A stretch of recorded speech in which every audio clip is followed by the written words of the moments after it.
waktu itu saya masih beragama Muslim ya. Saya rindu sekali untuk masuk Kristen dan saya sampai bertanya kepada tetangga saya. Saya tidak tahu nominasi gereja itu ada berapa macam. Saya hanya tahu saya pernah masuk gereja GPIB dan tetangga saya depan itu gereja GPIB. Saya tanyakan, itu kerinduan saya ingin sekali masuk Kristen. Entah kenapa. Dan saya tidak aneh melihat gambar-gambar Tuhan Yesus dengan tongkat, dengan domba yang sedang digendong. Itu karena di rumah saudara saya. Akhirnya saya bertanya kepada tante depan. Saya bilang, tante, kalau saya mau masuk Kristen, itu bagaimana ya? Saya bilang begitu. Tante Nona, nama tetangga saya.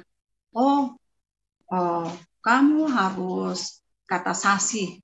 Apa itu tante kata sasi? Ya kamu harus belajar Alkitab dan di situ nanti dikasih pertanyaan, jawaban yang kamu harus jawab. Oh, terus saya pikir lagi, Alkitab setebal itu, saya tahu karena mami saya punya Alkitab yang masih disimpan dan itu papi saya tidak pernah marah, selalu taruh di atas kepala tempat tidur. Saya kecil juga, saya hanya ngaji, diharuskan mengaji. Saya mengaji bagaimana dari huruf alif bata sa jim fa ho untuk saya bisa menyambungkan seperti kita bahasa Indonesia. Kita menyambungkan ibu, bapak. Cuman taunya alif saya, tapi untuk menyambungkan tulisan ayat-ayat tidak bisa.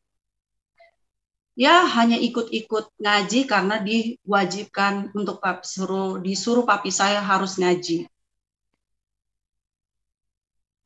Potong cerita, akhirnya untuk ngaji sudah tidak mau lagi saya bilang. Ini udah nggak mau ikut ngaji. Saya bilang begitu. Bingung, ngaji kok semua teman-teman saya kok berantem gitu kan. Ya namanya juga anak-anak ya. Akhirnya saya udah bilang saya nggak mau ngaji. Dan kami selalu mendengarkan mendengarkan khotbah-khotbah dari Zainuddin MZ itu kami berdua, mami dan saya. Karena saya dekat sekali dengan mami saya. Akhirnya singkat cerita kami sudah semakin besar dan saya sudah di kelas SMP, kayaknya sudah di SMEA, pada waktu itu udah tingkat akhir. Kami dapat berita dari keluarga besar mami saya di Manado, oma sakit keras. Karena mami saya merantau dan juga papi saya merantau ke Jakarta, mereka bertemu di Jakarta, mereka menikah sampai mami saya pun masuk Islam dan dulu paling rajin mami saya sholat. Saya bingung, saya sholat tapi saya digebukin, hampir dibunuh, itu yang saya ceritakan tadi. Kok seperti ini ya, saya bilang. Akhirnya pada waktu SMEA saya pergi ke Manado, itu ada kira-kira 2 minggu lebih lah ya. Memang planningnya seperti itulah. Tapi setelah kami melihat oma saya juga bilang pada waktu itu bahwa anak pertama, karena saya cucu yang mau dilihat pertama, belum pernah saya melihat oma saya. Pada waktu kami di Manado, papi saya di Jakarta dengan adik saya yang 3. Cuman saya berdua dengan mami saya ke Manado. Oma saya sakit sampai akhirnya meninggal. Sudah lewat dari 2 minggu, 3 minggu, karena pada saat itu memang sudah sakit keras dan sudah ke-3 minggu akhirnya meninggal. Sebenarnya izin saya di sekolah itu hanya seminggu, tapi melewati dari batas izin saya di sekolah SNEA saya dulu. Akhirnya setelah 3 minggu berikut, oma saya meninggal dan sudah selesai perayaan dan penguburan. Pada saat itu selesai penguburan, akhirnya kami kembali ke kota Manado, dan pada waktu itu kami harus pergi ke kampung yang lebih jauh lagi dari kota Manado. Akhirnya entah bagaimana, di rumah saudara saya yang di kota Manado, saya merasa keringat dingin. Waktu saya cuci piring setelah makan, di rumah tante saya tidak tahu saya dapat apa, sakit apa. Akhirnya tertundalah kami yang namanya sudah mau mengurus tiket ke Jakarta, karena saya dapat sakit panas tinggi, itu dapat sakit malaria tropika. Dan pada waktu itu di Kapoya, kampung mami saya, juga dapat berita bahwa ada berapa orang yang meninggal. Saya rasa saya dapat dari kampung saya itu. Yang saya setelah meninggal oma saya balik ke kota Manado untuk membeli tiket untuk kita kembali ke Jakarta. Dan saat itu saya tidur sendiri. Saya rasa sudah merasa lain dan saya panas tinggi sekali. Mata saya sudah ke atas. Mami saya udah ketakutan dan entah bagaimana, bingung mau cari dokter atau bagaimana, karena tidak tahu sakit apa saya. Tapi setelah itu, menurut berita, tante cerita, wah ini kayaknya dapat sakit malaria, begitu. Akhirnya pada waktu saat itu saya ditinggal, saya tidak tahu mami saya dengan tante saya pergi kemana, dan saya waktu itu sendiri di kamar. Saya sudah merasakan lain di kamar itu, dan akhirnya saya rasa saya sudah mau mati. Saya bilang, aduh kemana mami, dalam hati saya. Karena saya sudah menggigil dengan gigi sudah begini, pokoknya udah menggigil sekali, dan saya sudah panas tinggi, sudah sampai ujung, dan mata saya udah ke atas. Tepat pada waktu itulah saya udah pasrah. Rasanya saya sudah mau mati. Tapi saya bilang, mami saya kemana? Tidak lama saya berkata begitu, datanglah mami saya, tante saya, dengan pendeta. Entah mereka mencari di mana, bertemu kemana, ke rumah, perginya kemana, saya tidak tahu. Akhirnya saya didoakan, dan saya merasakan pendeta ini mendoakan saya dengan minyak, dengan doanya dia ya. Sepertinya dia yang saya tahu tuh kayaknya yang setelah saya udah masuk Kristen dari Pentakosta ya. Dia minyakin saya, di situ saya langsung dingin, adem. Dalam sekejap, dan saya waktu itu pun dapat berita bahwa itu sakit malaria, tante saya bilang. Dan kami tidak ke dokter pada waktu itu. Ternyata tante saya ini, padahal kalau mau dibilang tante saya ini dari gereja lama ya, gereja GPIB lah di Manado. Dan dia memanggil ini pendeta ini untuk mendoakan saya dan mami saya waktu itu. Memang kami masih Islam. Akhirnya berjalan waktu, kami menguruslah tiket. Saya dengan sudah sehat, sudah sembuh, kami kembali ke Jakarta. Aduh, sebenarnya aku pingin masuk Kristen. Dan situ saya merasa tenang, damai sejahtera. Tapi saya hanya ikut-ikutan. Tapi setelah saya sudah dewasa, ada kerinduan saya untuk masuk Kristen. Saya tidak pernah baca Alkitab, karena saya hanya ikut saja ibadah mereka. Karena pas hari Natal ya.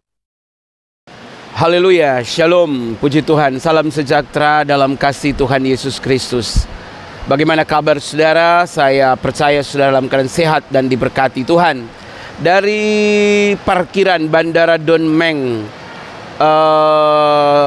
Bangkok, saya ingin memberitahu kepada saudara bahwa orang-orang mulai datang kepada Yesus. Mereka percaya, mereka meninggalkan iman lama mereka dan mereka mengakui bahwa Yesus Kristus adalah Tuhan dan Juru Selamat. Saudara-saudara, kebenaran akan terus terungkap oleh mereka yang selalu mendustai agama. Karena itu saya percaya bahwa Tuhan akan melawat Indonesia sehingga orang-orang tidak lagi dibodohi berdasarkan atau beralasan nama Tuhan. Mereka kemudian dapat melakukan sesuatu yang tidak masuk akal. Saudaraku, cerdaslah supaya engkau diberkati Tuhan. Nah, bagaimana kesaksian dari pesaksi ini yang luar biasa yang telah memberikan kepada kita suatu kekuatan. Selamat saudara menyaksikan kesaksian berikut ini. Semoga saudara diberkati Tuhan. Haleluya. Mengucap syukur saya berada di sini dan saya seorang ibu yang ingin rindu untuk bersaksi. Kemarin saya hanya bisa melihat 1 hari saja, tapi kan ada nomor. Saya awali perjalanan hidup saya. Saya keluarga dari broken home, dari papi saya yang beragama Muslim. Mami saya tadinya beragama Kristen dari gereja lama dan dia mengikuti papi saya. Berjalan waktu saya kecil, begitu sedih juga ya, tapi tetap saya mencintai mami saya. Dengan pergumulan rumah tangga mami saya, di mana papi saya itu seorang pemabuk, dan juga di situ juga banyak menyakiti perasaan mami saya dengan main perempuan. Dan pada waktu kecil itu saya masih SD, seringkali jadi sasaran mami saya.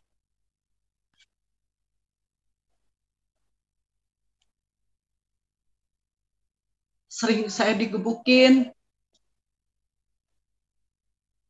sampai pernah diinjak lehernya saya. Dan pernah juga kaki saya diinjak. Pada waktu itu saya udah pasrah. Kalau memang pada waktu itu saya mati, karena mami saya bilang, baik kau mati ya, lebih baik kau mati. Saya udah lupa pergumulan apa yang mami saya, terus mami saya itu kesel, tapi sasarannya ke saya karena papi saya yang begitu kasar sama mami saya. Ya, saya di situ hanya bisa berdoa. Tapi pada waktu itu saya masih beragama Muslim ya. Dan saya pasrah kalau memang pada waktu itu leher saya dicekek, saya jatuh dan mami saya injek leher saya. Tapi saya tidak pernah benci kepada mami saya, tidak sama sekali, tidak pernah. Dan saya tetap sampai saat ini pun mengasihi mami saya. Dan kami begitu dekat, tidak ada jarak. Kalau kami ketemu, itu kangen sama mami saya selalu peluk dan saya selalu cium-cium.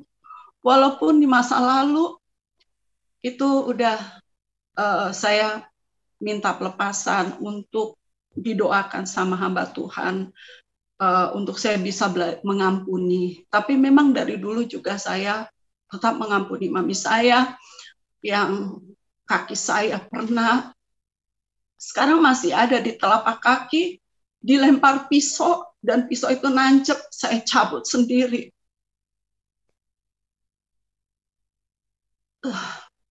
Tapi saya tetap menjadi anak yang berbakti kepada orang tua. Saya sayang kepada mami saya dan saya lebih sayang kepada mami saya.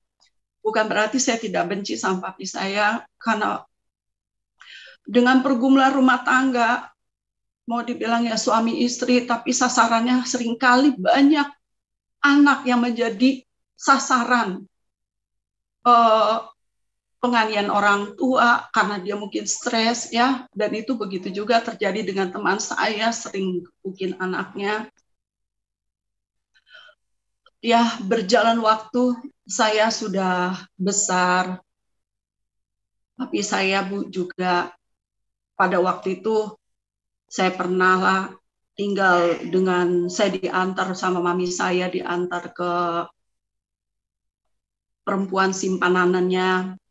Dia saya dikenalkan sama, ya waktu itu si papi saya belum menikah, tapi saya diantar ke tempat kosnya papi saya dengan perempuannya dia, simpananannya. Dan saya diajarkan untuk manggil mama, saya tidak bisa untuk memanggil mama. Dan saya hanya bisa diam, nuruti, dan berjalan waktu, saya akhirnya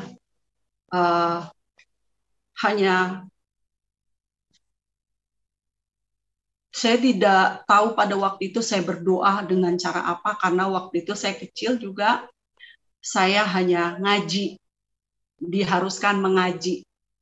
Sementara papi saya itu tidak pernah sholat dan tidak pernah sembahyang di masjid, hari Jumat pun tidak pernah, puasa pun tidak, tapi kami juga diajarkan untuk berpuasa.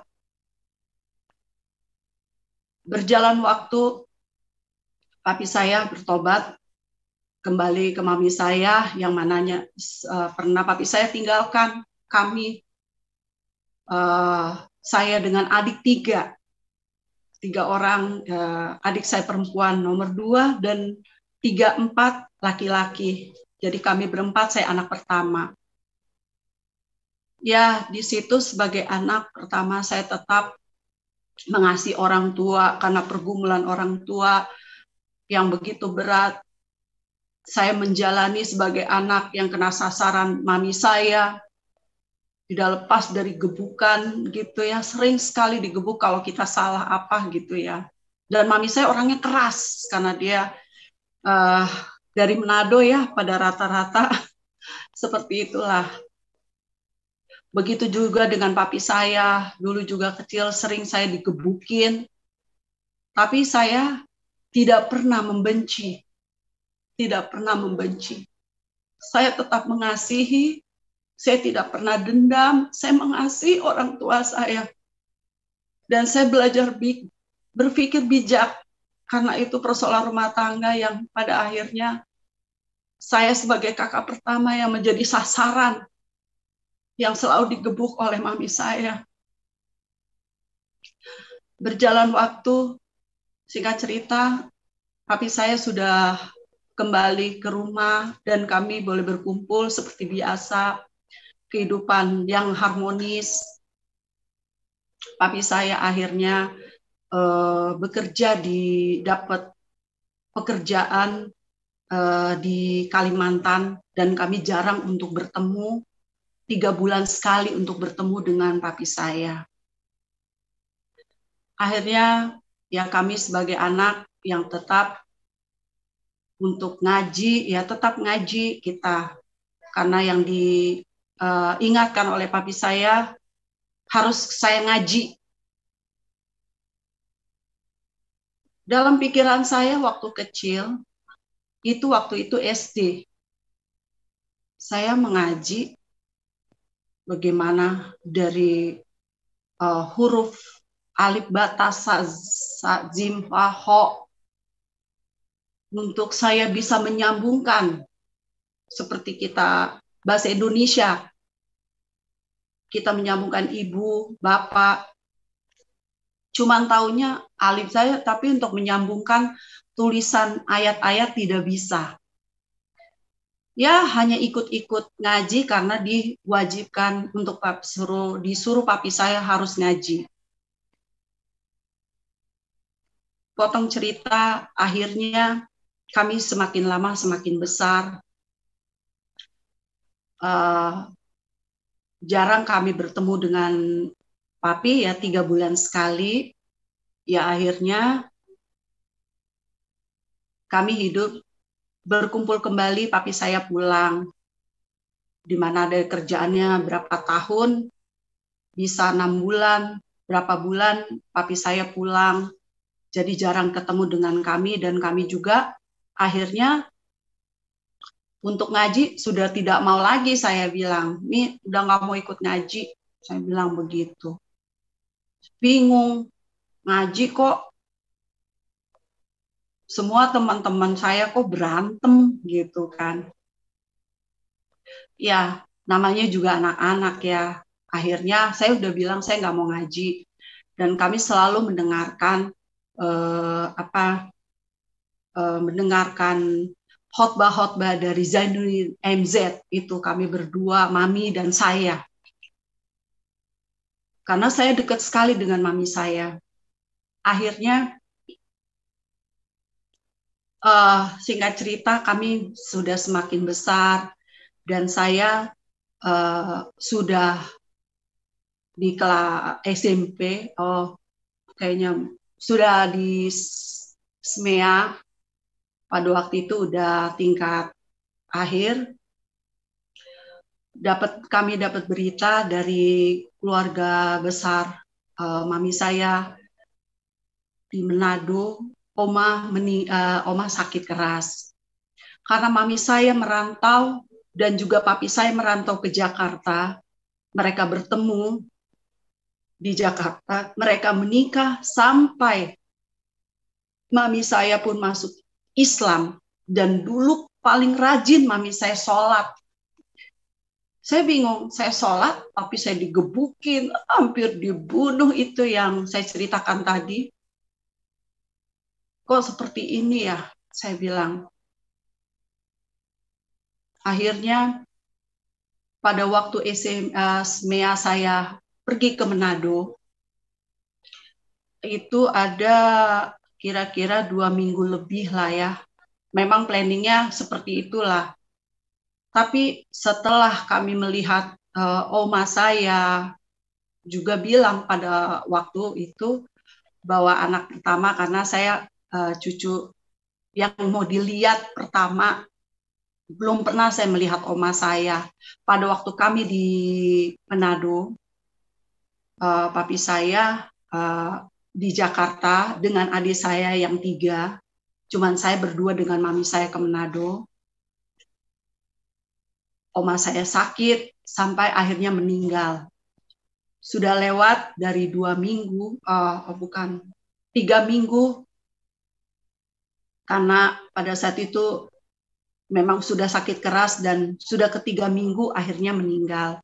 Sebenarnya izin saya di sekolah itu hanya seminggu, tapi melewati dari batas izin saya di sekolah SMEA saya dulu. Akhirnya setelah 3 minggu berikut, oma saya meninggal dan sudah selesai perayaan dan penguburan.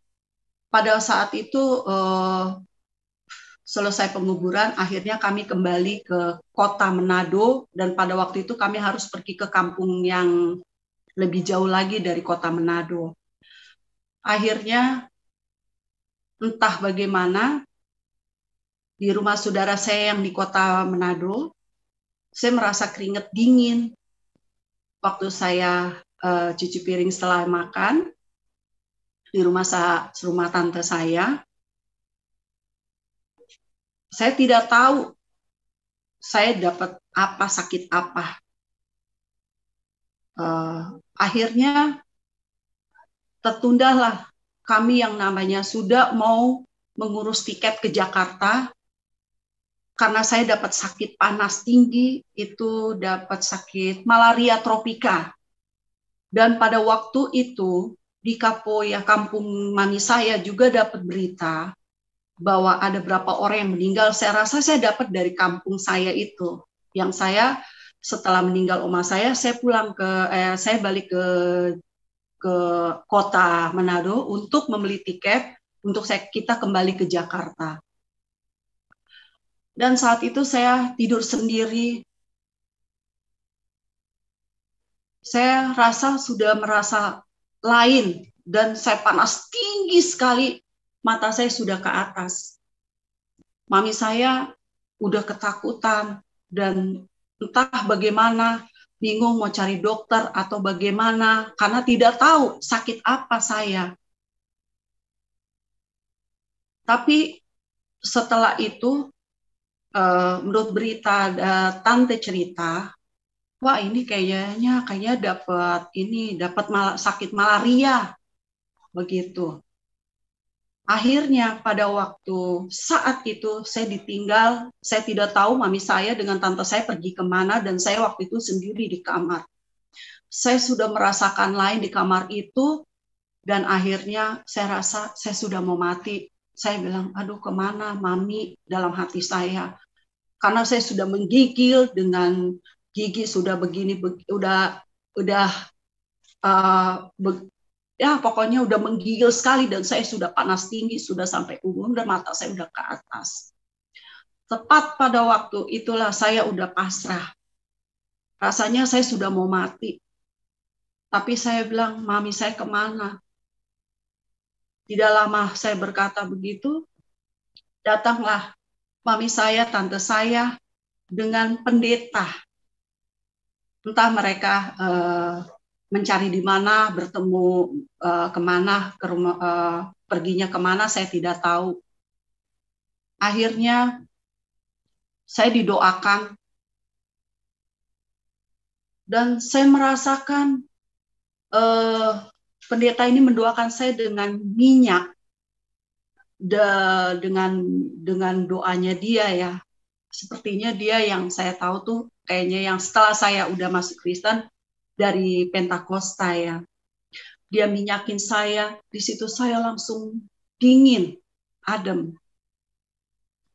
Dalam sekejap, dan saya waktu itu pun dapat berita bahwa itu sakit malaria, tante saya bilang. Dan kami tidak ke dokter pada waktu itu. Ternyata tante saya ini, padahal kalau mau dibilang tante saya ini dari gereja lama ya, gereja GPIB lah di Manado, dan dia memanggil ini pendeta ini untuk mendoakan saya dan mami saya. Waktu itu memang kami masih Islam. Akhirnya berjalan waktu, kami menguruslah tiket. Saya dengan sudah sehat, sudah sembuh, kami kembali ke Jakarta, dan saya setelah sudah berapa hari di Jakarta, saya dapat kambuh lagi itu.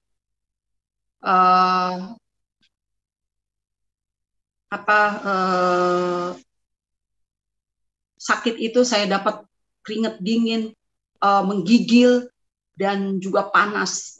Tapi pada saat itu kami bawa ke dokter, mami saya bawa ke dokter. Dan berjalan waktu, setelah udah dari dokter, saya dapat, mami saya menceritakan ini kayaknya ini dari kampung, pulang beberapa hari lalu, kami baru kembali, dan itu dokter kasih obat. Setelah itu singkat cerita, saya mulai dewasa, saya sudah selesai dari sekolah saya, akhirnya saya bekerja. Dan saya bekerja begitu banyak godaan-godaan saya sebagai karyawan di pekerjaan pelayaran di daerah Priuk. Dan saya pada waktu itu, untung saya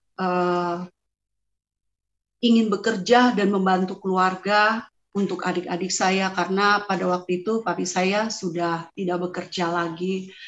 Akhirnya saya harus menafkahin, saya bekerja untuk membantu menyekolahkan adik-adik saya. Singkat cerita, kami setelah sudah dewasa, mulailah kami hidup, dan adik saya yang selalu mengalah karena saya mengasihi adik saya, adik-adik saya tidak kuliah, tapi saya mengorbankan untuk adik saya yang kuliah. Jadi saya hanya bekerja saja di suatu pelayaran sebagai sekretaris. Dan pada waktu itu begitu banyak godaan-godaan saya yang begitu, bos-bos saya kepingin menjadikan saya istri kedua lah, istri simpanan lah. Saya pada waktu itu saya diam. Dan untung saya berpikir, oh tidak, saya tidak mau saya ambil suami orang. Karena saya takut pada suatu saat nanti saya menikah, saya diambil suami saya sama orang lain. Itu prinsip saya. Akhirnya setelah kehidupan saya, adik saya, pergaulannya juga bebas dengan pacarnya, dia begitu banyak uang dikasih, tidak boleh bekerja sama pacarnya itu. Dan saya sebagai kakak yang selalu mendampingi kemanapun dia pergi, selalu harus saya jaga. Dan kami kompak selalu ke diskotik, ke kafe. Itulah kehidupan malam saya. Tapi saya tidak merokok. Adik saya tidak. Saya bilang, jangan merokok. Kalau Inex boleh. Tapi saya bukannya orang yang minum obat yang terus-terusan kepingin. Tidak. Saya menjaga diri saya karena saya bawa adik saya dan saya nyetir kendaraan. Saya takut kalau saya pulang, saya tidak kontrol, saya bisa kecelakaan. Itu yang saya bawa diri saya, walaupun di dalam pergaulan adik-adik saya boleh bergaul luas di luar kegelapan yang dulunya ke diskotik, ke kafe, dari diskotik, pulang pagi, jam berapa, jam 12, jam 1, kita sambung lagi ke kafe. Karena waktu itu adik saya diberi uang yang begitu banyak dengan pacarnya, orang Singapura. Dan akhirnya hura-huralah kita ya. Dan saya hanya mengawasi dan mengantar adik saya. Dan saya pun membawa diri saya karena saya bawa kendaraan. Saya tidak mau konyol, saya mati karena saya terlalu tidak membawa diri saya untuk. Tapi saya juga memang saya bukan peminum. Saya paling minum hanya white wine dan itu 1 gelas, kadang hanya orange juice. Saya tidak perokok. Saya menjaga badan saya karena dulu saya fitness, suka ikut senam. Akhirnya saya pun tahu hubungan adik saya dengan pacarnya. Saya pun pacaran dengan suami saya yang kemarin saya menikah, suami saya yang pertama. waktu kami masih Muslim. Dia itu sebenarnya saya hanya kenal saja. Dan udah adik saya pergi sendiri, kayak saya kenal dengan waktu saya masih pacaran dengan suami saya ini, yang sebenarnya saya dulu boleh dibilang agak lambat menikah. Karena saya melihat papi saya, jadi saya takut untuk mengenal laki-laki, dan saya waktu itu tomboy, rambut saya pendek. Saya tuh galak sama lelaki. Saya kalau di jalan yang namanya mobil menghalangi saya, adik saya marah, oh saya bela adik saya bisa turun, berantem sama lelaki, saya turun. Ya itulah dulu ya, karena saya tomboy juga dulu, saya memang rambutnya pendek, jadi saya kemana-mana saya ngawasin dan saya lindungi adik saya. Dan kita nggak punya teman di luar, dan saya cuma berdua dengan teman adik saya, memang solid banget gitu. Akhirnya pada waktu itu juga saya pernah ngerasain puasa, tapi saya ribut, saya ajak berantem, karena waktu itu mobil saya mau ke kanan, truk mau nabrak adik saya. Ya itulah ya, dulu kami, karena papi mami saya kalau berantem, mereka selalu keluar kata-kata binatang. Begitu juga dengan kami. Jadi saya pun kalau ada kalanya berantem dengan adik saya, jadi kalau di mobil bilang, monyet tuh gitu. Lu tuh yang monyet. Lu anjing lo, pokoknya udah saling membalas gitu. Berantem sih berantem, tapi tetap sayang sama adik gitu ya. Saya bilang, yaudah lu bawa mobil aja deh, gue tinggalin lo ya, bilang gitu. Tapi saya udah turun, balik lagi. Kenapa lu balik lagi, bilang gitu. Ya lu pulang bagaimana, karena dia nggak bisa bawa mobil. Akhirnya kami walaupun sering berantem, yaitu kata-kata binatang itu udah biasa, karena memang papi saya kata-kata ya tahu sendiri ya, papi saya Ambon Maluku Utara, dia selalu kata-kata yang biasa mereka pakai gitu ya. Ya begitulah, sudah tahu deh kalau orang Manado itu kata-kata binatang, kebun binatang tuh pasti keluar. Dan itulah kami akhirnya anak-anak mengikuti dari orang tua. Jadi kita kalau berantem ya binatang yang keluar gitu. Akhirnya singkat cerita, saya bertemu dengan suami saya. Pada waktu itu saya lagi makan di restoran, di food court bersama teman saya perempuan. Kami janjian untuk makan. Akhirnya suami saya itu yang warga negara Singapura, tapi dia keturunan Pakistan, dia Muslim, memperkenalkan diri ke meja saya. Akhirnya kami berkenalan. Selama hubungan kami juga sebenarnya ada kalanya dia juga agak kasar ya. Dan saya pun tidak berpikir untuk saya mau menikah, dan saya hanya mengenal dia saja.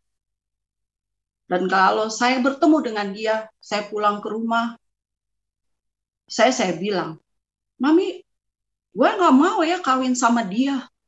Sifatnya sama kayak papi. Aduh, udah, gue rasa nih ya, kayaknya gue akan mengalami yang Mami alami. Karakter papi sama dia itu sama, saya bilang begitu. Tapi suami saya itu udah kenal dengan dengan orang tua saya. Waktu itu kami perkenalkan, hubungan kami berjalan lama. Saya bilang, nih kayaknya gue nggak bisa nikah sama dia. Gue nggak mau ya, Mam. Saya bilang gitu, kasar. Saya bilang, ya coba kami jalan, dia mau pergi, kita pergi ke ITC, ceritanya mau belikan baju maminya. ITC kan penuh. Saya tahu jalan kemana saya mau pergi, dia di belakang. Saya tarik dia, maksud bukan saya tarik, saya tuntun. Saya tarik, saya dimaki-maki. Kamu pikir saya dogi? Saya di situ bilang, ini orang sinting ya. Dan saya banyak sabar. Karena hubungan kami sudah berjalan lama ya. Kira waktu itu 1,5 tahun lah. Saya berhubungan sama dia. Dan dia mengaku kepada saya bahwa dia bercerai, punya anak 1. Dia mengaku kepada saya seperti itu. Singkat cerita, saya pun masih pergilah dengan adik saya menemani. Dan waktu itu ada teman adik saya bilang, Mami, Kak Fani kan bisa bahasa Inggris. Ini ada temannya Bang ini, katanya orang bule, tapi dia pingin ditemani perempuan, kenal sama perempuan yang bisa bahasa Inggris. Akhirnya pergilah kami ke diskotik untuk pergi ke suatu tempat, ke highlight ya, ke tempat karaoke, bertemu dengan dia.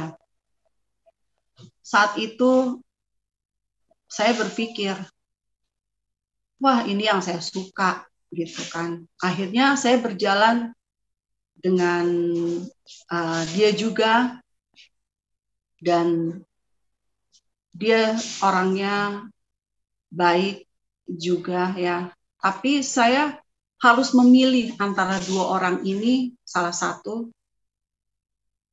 Kalau saya kenal yang orang Australia ini, dia tidak beragama,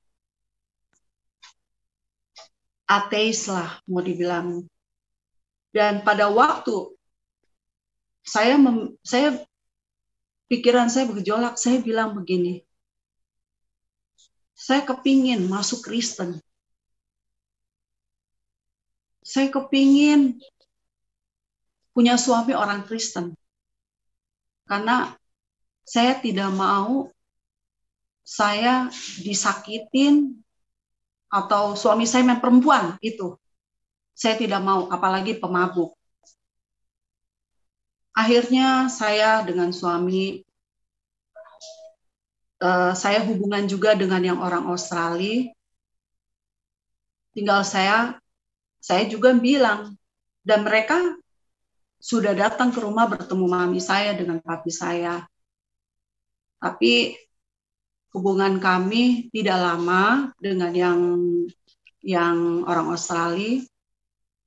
Akhirnya saya ambil keputusan memilih itu tuh, yang saya bilang saya nggak mau menikah sama dia karena kasar. Sebenarnya saya sebagai perempuan memang tomboy ya. Saya bisa lawan, saya bisa kasar sama dia, tapi saya nggak bisa sama lelaki, saya kasar gitu ya. Cuman kalau yang kurang ajar, wah saya bisa samperin. Itu sifat saya. Saya bisa tantangin. Karena saya tomboy dan saya anti lelaki sebenarnya waktu itu ya. Karena saya melihat kehidupan dari papi saya yang memperlakukan mami saya tidak bahagia, banyak menyakiti mami saya, dan mami saya pun banyak dipukulin, digebukin. Itu dilihat oleh mata kepala saya sendiri. Sampai kalau orang Manado bilang baku bunuh. Mami saya ambil pisau. Itulah masa kecil saya yang saya rasa ini bisa mati dalam keluarga dengan cara seperti ini. Karena mami saya juga, kalau mami saya melawan dan memang keras, jadi tidak bisa bertemu dengan papi saya, selalu ribut, tidak ada damai sejahtera dalam keluarga saya. Akhirnya saya pikir untuk memilih suami saya yang ini, saya pikirkan juga 2 kali. Aduh, sebenarnya aku pingin masuk Kristen. Karena dulu waktu kecil, waktu papi saya tidak ada pergi, kami selalu, keluarga dari mami saya, kami pergi ke rumahnya untuk Natalan. Dan pada hari Natal, otomatis saya dibawa kemana mami saya pergi. Akhirnya, mami saya pulang, saya masih nginep di rumah saudara saya, dan saya dibawa ke gereja. Nggak mungkin saya di rumah karena mereka, tapi gereja lama yang di Tanjung Priok. Dan situ saya merasa tenang, damai sejahtera. Tapi saya hanya ikut-ikutan. Tapi setelah saya masa, sudah dewasa, ada kerinduan saya untuk masuk Kristen. Saya tidak pernah baca Alkitab, karena saya hanya ikut saja ibadah mereka. Karena pas hari Natal ya, karena anaknya tante saya seumuran dengan saya, jadi kami berteman. Pada saat saya harus memilih, papi saya yang teman saya itu yang sudah menghadap ke orang tua saya untuk membawa saya ke Australia untuk menikah di sana. Papi saya tidak setujui kalau mau menikah di sini. Tapi pacar saya itu minta di sana. Untuk saya akhirnya berat. Tapi saya pikir-pikir lagi kembali, pada waktu saya berhubungan, saya suka pergi ke kafe sama dia, kami berjalan dan kami bercerita, saya pun bicara dengan dia. Agama kamu apa? Dia bilang, saya tidak punya agama. Saya hanya hidup berbuat baik, itu saja. Saya tidak mau melakukan kejahatan. Itu yang dia bilang. Jadi membuat pertimbangan saya kembali untuk memilih dia. Tapi saya sama dia damai sejahtera, harmonis, tidak ada kami berkelahi atau ribut ya. Seperti pacar saya yang satu itu, yang orang Singapura.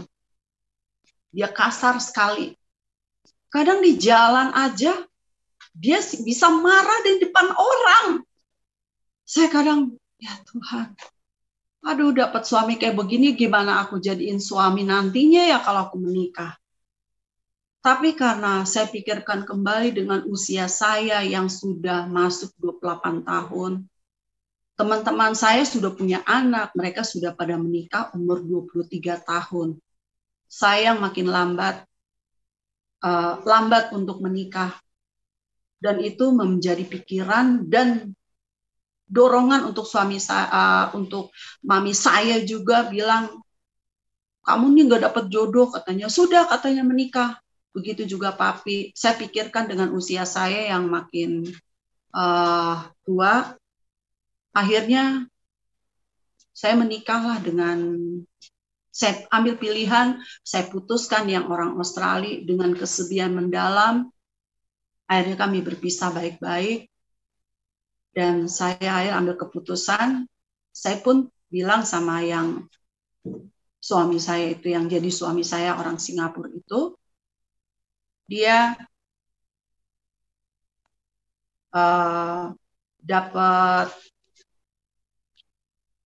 dia bilang, emangnya kamu mau menikah dengan saya? Saya bilang, ya sekarang saya tanya sama kamu benar-benar nggak sekarang kita pacaran, terus kamu mau menikahin saya bilang begitu. Tapi saya di situ banyak kebimbangan karena sebelumnya saya rindu untuk masuk Kristen. Singkat cerita, pada waktu itu saya sebelum menikah, saya masih pacaran dengan Ali ini, yang pacar saya yang jadi suami ya, akhirnya itu. Saya rindu sekali untuk masuk Kristen dan saya sampai bertanya kepada tetangga saya. Saya tidak tahu nominasi gereja itu ada berapa macam. Saya hanya tahu saya pernah masuk gereja GPIB dan tetangga saya depan itu gereja GPIB. Saya tanyakan, itu kerinduan saya ingin sekali masuk Kristen. Entah kenapa. Dan saya tidak aneh melihat gambar-gambar Tuhan Yesus dengan tongkat, dengan domba yang sedang digendong. Itu karena di rumah saudara saya. Akhirnya saya bertanya kepada tante depan. Saya bilang, tante, kalau saya mau masuk Kristen, itu bagaimana ya? Saya bilang begitu. Tante Nona, nama tetangga saya. Oh, kamu harus kata sasi. Apa itu tante kata sasi? Ya kamu harus belajar Alkitab dan di situ nanti dikasih pertanyaan, jawaban yang kamu harus jawab. Oh, terus saya pikir lagi, Alkitab setebal itu, saya tahu karena mami saya punya Alkitab yang masih disimpan dan itu papi saya tidak pernah marah, selalu taruh di atas kepala tempat tidur. Saya pernah baca ya, tapi sekilas dan itu tidak masuk di hati saya. Hanya membaca dan waktu itu ada juga Alkitab besar Perjanjian Lama yang ada gambar-gambarnya tentang kejadian inilah dengan nabi-nabi lah. Saya pernah baca juga Nabi Elia, Esther. Saya baca. Itu seperti buku cerita yang menarik sekali untuk saya. Dan itulah waktu kecil saya lihat-lihat baca itu, saya ada kerinduan untuk masuk Kristen. Akhirnya karena saya pikirkan, waduh, jadi Kristen susah juga ya. Akhirnya saya pikir, itu Alkitab setebal itu, aku harus belajar tante. Iya, kamu baca. Terus, ya kayak ujian nanti, masa berapa ini tante? Saya udah nggak itu, waktu itu tanya lagi ya, aduh susah juga ya mau masuk Kristen ya. Harus baca kata sasi. Sebenarnya, karena saya tahu Alkitab itu setebal itu, saya baca mulai dari mana dan saya baca nanti pertanyaannya apa, saya bisa jawab apa enggak gitu kan. Jadi itu yang pertimbangan-pertimbangan saya yang membuat saya bimbang lagi untuk saya masuk ke Kristen. Dan tapi saya juga berpikir karena saya pada waktu itu kami mempersiapkan untuk kami mau menikah dengan suami saya. Kami mempersiapkan diri, ada kejadian yang membuat saya marah. Waktu itu meja hotel, kami waktu itu tidak bertemu. Saya di rumah mami, dia di hotel. Dan akhirnya kami jemput dia sama papi mami bersama-sama kami ke masjid. Di Kelapa Gading sebelah masjid besar itu yang setelah 1 bulan El Matiana menikah, saya menikah di situ. Saya atur-atur untuk semua surat-surat saya urusin semua. Tapi setelah itu saya di hotel, saya kaget. Hah? Saya lihat surat yang akan diajukan ke masjid, surat cerainya dia, itu dia bilang mengakunya 1 anak, akhirnya 3. 2 di mantannya, 1 di mertua saya. Akhirnya saya marah sekali, kamu penipu, kamu bohong. Saya bilang, saya sampai tendang itu meja meja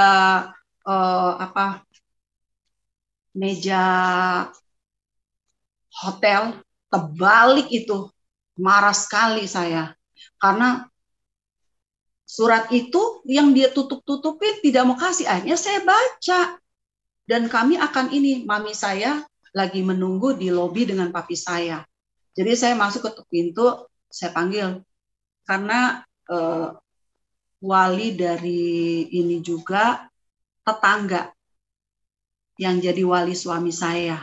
Karena memang ibunya tinggal 1 orang dan tidak bisa untuk ikut terbang ke Indonesia. Akhirnya saya bilang, saya udah lemes di situ, saya mau marah bagaimana lagi? Ya udahlah, karena saya udah pakai pengantin, sudah disanggul, udah gaya adat Jawa, ya Jawa apa Sunda lah, tapi nggak ada item-item di sini ya yang ada ini. Seperti itulah saya. Ya udah, saya diam, saya pasrah, saya diam dan saya tidak beritahukan kepada mami saya. Ternyata dia baru mengurus cerai. Dia bilang sudah cerai. Kalau saya pada waktu itu sama yang orang Australia, dia single. Memang belum pernah menikah. Hanya sama Leven dia bilang. Tapi ini saya harus berhadapkan, dia punya anak. Dia bilang memang anak 1, tapi ternyata 2.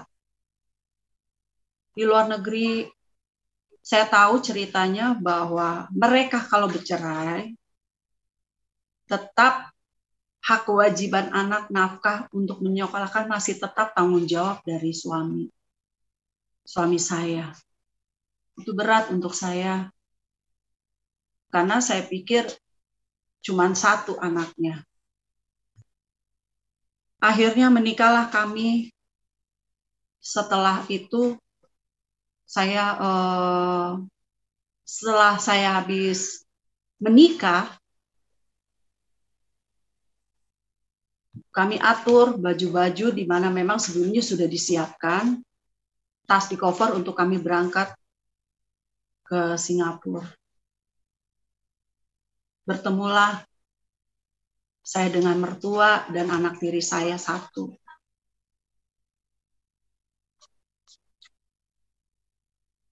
Di saat di sana, proses saya sangat besar. Sampai saya berat untuk saya jalanin. Pernikahan saya masih baru. Dan pada waktu itu, mertua saya seperti tidak suka dengan saya. Dan dia berapa minggu kemudian, saya seperti sudah tertekan. Saya tidak boleh keluar, apartemen digembok dikunci, saya harus di dalam. Saya bilang, ini saya di Indonesia nggak seperti ini. Bukan berarti saya bebas, tapi saya bergaul dengan teman. Dan saya bisa keluar di rumah di Indonesia. Kok saya ini dikurung, tidak boleh bergaul? Saya jadi stres kan. Akhirnya saya diperlakukan dengan mertua saya seperti boleh dibilang pembantu ya. Dia memperlakukan saya seperti itu. Karena saya sebagai istri yang ingin menunjukkan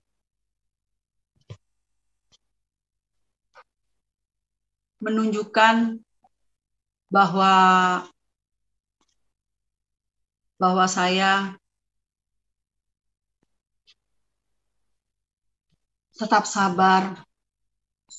Sebenarnya saya tidak kuat.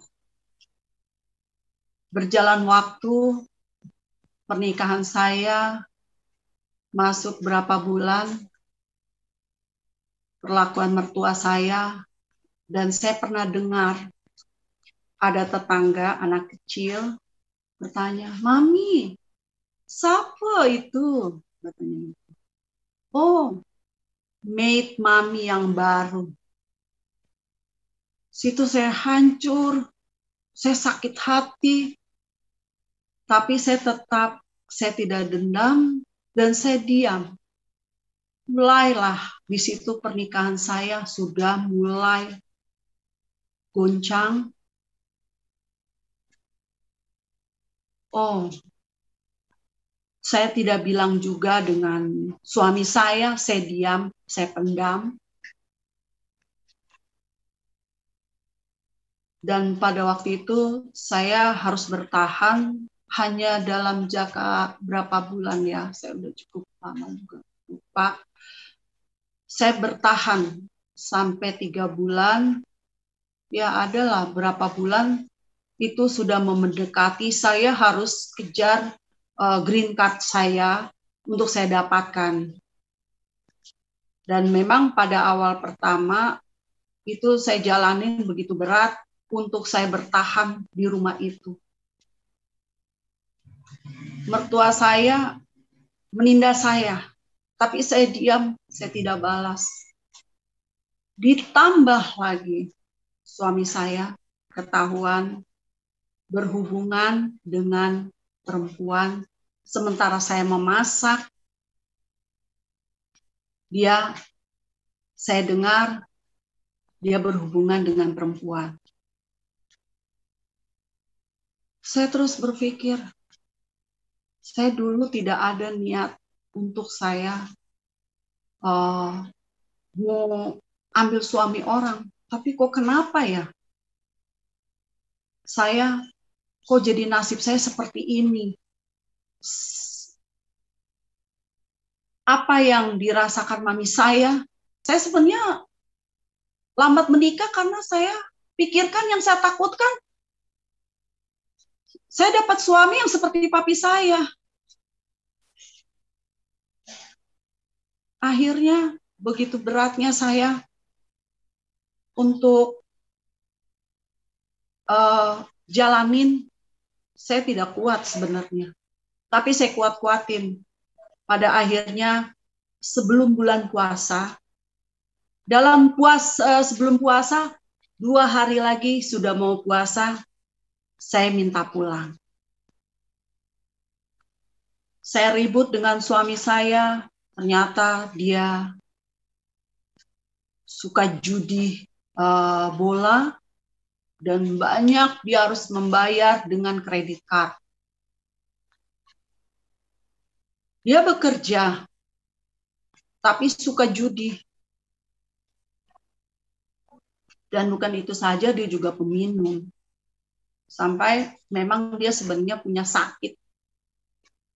Karena dia banyak mengkonsumsi, setiap hari Coca-Cola itu udah seperti air putih bagi dia karena dia manajer Coca-Cola Singapura.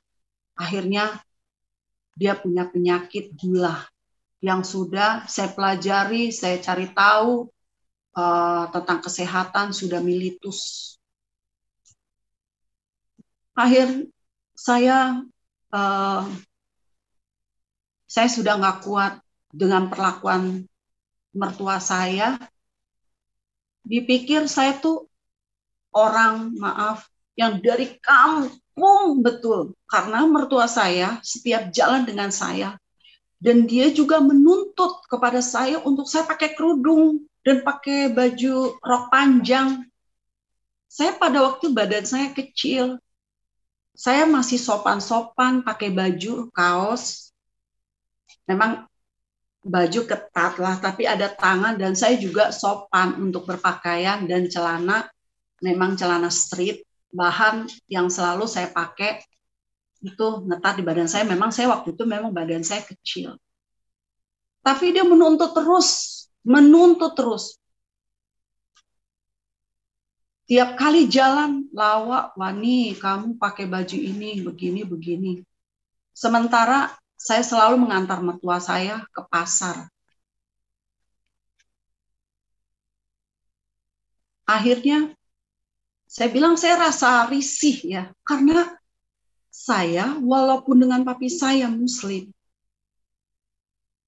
tidak diharuskan keluarga saya, adik saya yang perempuan juga, untuk kami berpakai jilbab. Karena papi saya modern lah, ya karena pergaulan luas di luar, asal jangan merokok, jangan minum. Itu yang saya tetap jaga. Saya bukan peminum, saya bukan perokok. Itu aja. Saya kesel sama mertua saya, tapi saya diam. Tiap kali jalan itu yang dia minta. Akhirnya saya mulai berontak. Saya mulai melawan dengan mertua saya dengan cara, bukan saya melawan dengan saya kasar dengan dia, tidak. Saya bilang gini, Pak, saya mau ke pasar, tapi saya sendiri. Tolong uang belanja itu kasih ke saya, jangan ke Mami lagi. Saya kan istri kamu, biar saya mengatur uang belanja itu. Sekarang, walaupun saya datang pada waktu itu ke sana, ke rumah mertua, di rumah suami saya, itu hanya mertua dengan anak tiri saya satu. Yang dua ada sama mantannya. Dan itu jaraknya tidak jauh, kami juga pernah bertemu. Tapi saya merasa bersalah karena saya pelajari, saya tahu cerita dia. Karena itulah kenapa saya tidak boleh untuk keluar dari rumah, dan saya selalu digembok, dikunci di dalam apartemen itu. Saya takut kalau kebakaran saya bisa mati terpanggang. Sedangkan mertua saya jalannya saja, ya mau dibilang oma sudah tua, 70 tahun, 70 lebih lah ya. Jalannya kan lelet. Kalau ada apa-apa saya mati bisa terpanggang, mati saya kebakar di dalam apartemen. Saya berontak lama-lama, akhirnya saya bukan tidak suka, tapi saya minta peraturan di rumah itu. Saya bilang sama suami saya, tolong sekarang saat ini, karena saya juga risih jalan dengan mertua saya, meminta terus saya suruh pakai kerudung, saya pakai kerudung gitu. Saya ini tomboy, ribet. Kalau pakai baju rok panjang, saya biasa pakai celana. Pakai rok panjang gitu, tuh saya pakai rok, aduh kan panas. Sedangkan papi saya aja tidak pernah menganjurkan, oh kamu pakai ini, tidak pernah. Karena papi saya pernah bilang,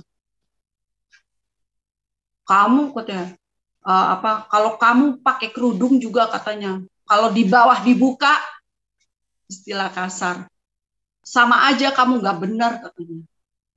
Lebih baik tidak usah pakai. Itu papi saya ngomong. Karena keponakannya dia dari om saya, anaknya lelaki, ya pacarnya seperti itulah. Pakai kerudung, tidak lama akhirnya seperti itulah. Akhirnya saya risih kan jalan dengan mertua saya. Aduh, dia pakai itu. Terus akhirnya saya mintalah, saya ngobrol dengan suami saya. Pak, tolong uang belanja kamu kasih sama saya tiap bulan, biasa yang atur. Saya bilang, untuk saya belanja. Itu setiap belanja kami hanya seminggu, untuk belanja untuk 1 minggu. Akhirnya saya bilang sama suami saya jadinya yang ngatur, ambil alih semua untuk pekerjaan rumah apa semua, saya ambil alih untuk belanja apa gitu kan. Jadi saya juga ambil kesempatan saya untuk mau turun. Saya kepingin lihat di luar, saya di dalam aja. Maaf kata, saya tinggal di Jakarta. Saya orang yang survive, saya orang yang berani. Saya jalan kemana saya tidak takut. Dan itu mertua saya takutkan. Yang ditakutkan mertua saya bukan karena mungkin sayanya apa. Saya ke Singapura, saya jalan sendiri. Kemana-kemana saya selusuri. Sampai itu karena saya udah mulai berontak. Saya jalan, pergi. Dan di situ juga saya sudah tidak damai sejahtera dengan suami saya karena sudah ketahuan dia dengan perempuan. Kami saling ribut. Jalan pun kami berantem. Saya dimarah-marahin. Kalau dia marah, aduh, kamu tak. Dia jalan, dia kesandung, saya yang dimarahin. Dan itu dilihat orang. Saya kan malu. Saya bilang, aduh, saya nggak bisa kayak begini. Kenapa ya saya harus menikah sama kamu? Saya bilang begitu. Kalau saya tahu begini punya kelakuan, saya bilang gitu. Saya menikah, pingin saya damai sejahtera. Ternyata papi saya mau melakukan seperti itu, apa yang tabur papi saya tuai. Karena terpaksa umur saya sudah umur 28 tahun, saya harus menikah dan saya ambil keputusan yang salah. Rumah tangga saya sebenarnya hanya 1 tahun dan itu saya pertahankan. Hanya sebenarnya bukan sampai setahun ya, cuma hanya berapa bulan.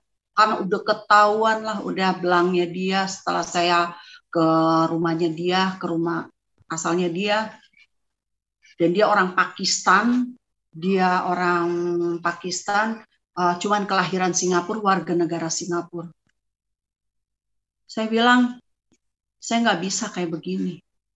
Lama-lama saya gila. Dan pernah saya sudah berniat untuk bunuh diri, saya jatuhin diri dari lantai 14. Karena sudah tidak kuat, mertua saya memperlakukan saya. Dipikir saya ini orang susah sekali. Dan pada waktu itu, kami juga, kehidupan keluarga kami di Jakarta, adik saya beli rumah di Sentul.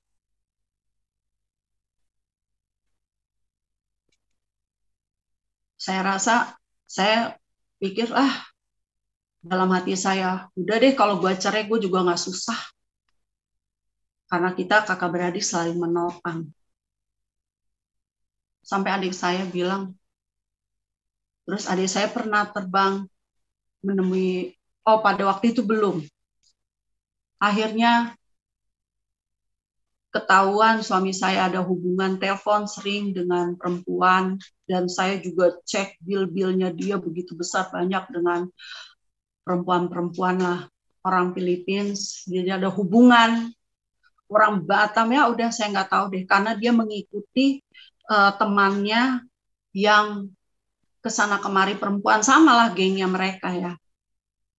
Saya rasa sakit hati, tapi saya bertahan karena saya nggak pernah kasar suami saya, tidak. Dan pada waktu itu kami baik-baik. Saya bilang, saya mau pulang ya. Saya bilang, saya untuk nenangin diri deh. Dan pergumulan saya, perlakuan mertua saya kepada saya tidak pernah cerita sama suami saya. Saya pendam sendiri. Karena walaupun bagaimana itu maminya. Dan maminya sudah tua. Dan suami saya anak satu-satunya. Jadi saya tidak mau, saya mengadu apa-apa, saya pendam sendiri. Dan saya rasa kayaknya saya memang sudah nggak kuat dengan perlakuan mertua saya. Saya masak,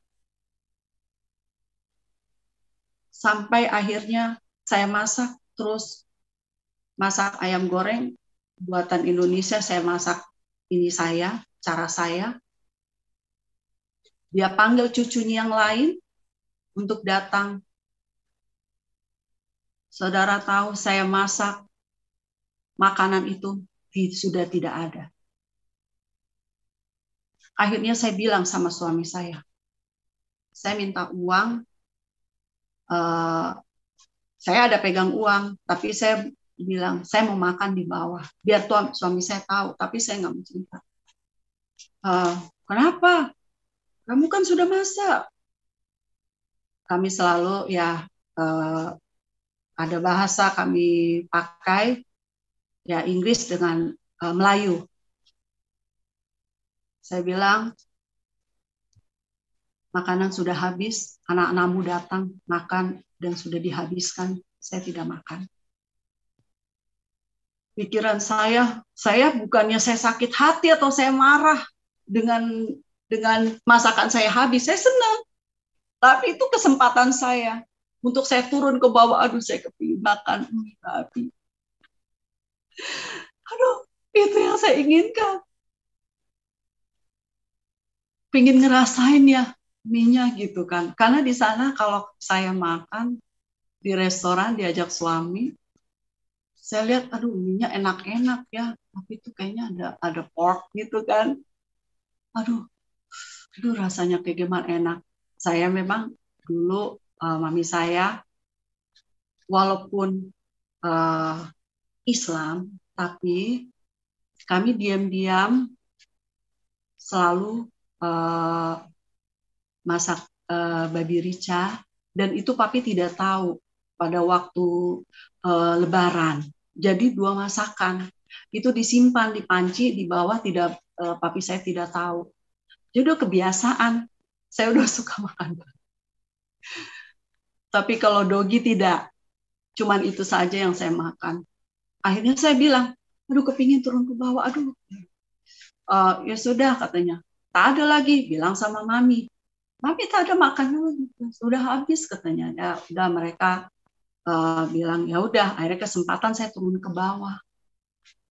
Saya cari makanan ceritanya.